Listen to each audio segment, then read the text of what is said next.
और मैं अपन माटी अपन गांव म्यूजिक स्टूडियो में हूँ, झूसी प्रयागराज। और हमारे बीच में अरविंद अकेला जी, कल्लू जी और आसू जी हैं, विमल तन्हा जी हैं, और ये नारायण जी है।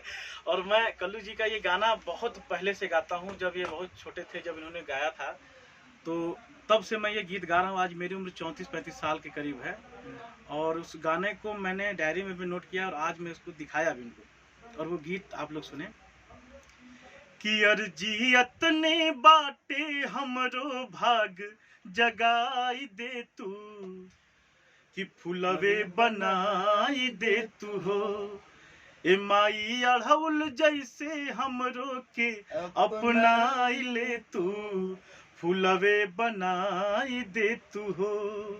बोलता आप गा दीजिए। बहुत बढ़िया है।